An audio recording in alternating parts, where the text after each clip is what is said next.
Хөршгүй үнэн юм. Тэр бол хүний амийн хангалт, хүн төрлөختний цорын ганц хөтөж билээ.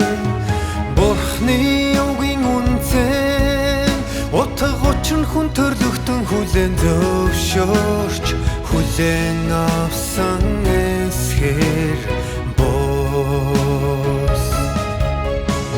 Харин үгийн өөрийнх нь мөн чанараар тодорхойлогддог.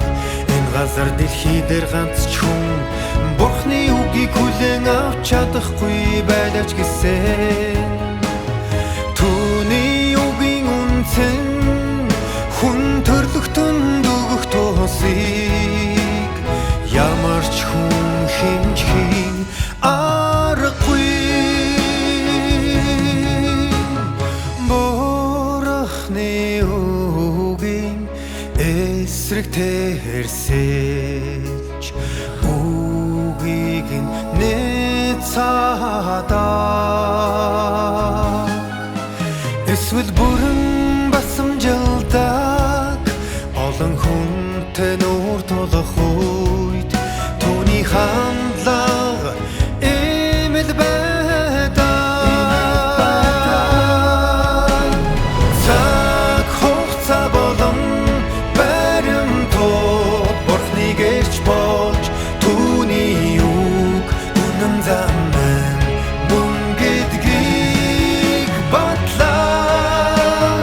Бурхны хэлсэн бүхэн зөв гэдгийг, энэ бол хүний эзэмших ёстой зүйл гэдгийг, үнээс ч илүүтэйгээр энэ бол хүний хүлээн авах ёстой зүйл гэдгийг батлаа.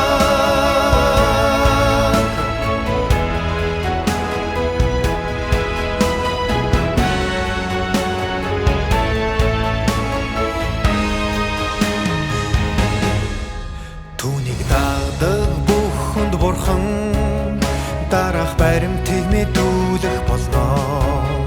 Бурхны үгийг бүрэн хүлээн авч чаддаггүй хүмүүс, түүний үгийг хэрэгжүүлж чаддаггүй хүмүүс, түүний үгээс орлого олж чаддаггүй хүмүүс, түүний үгийн ачаар авралын нэг үсэл хүртэж чаддаггүй хүмүүс боо.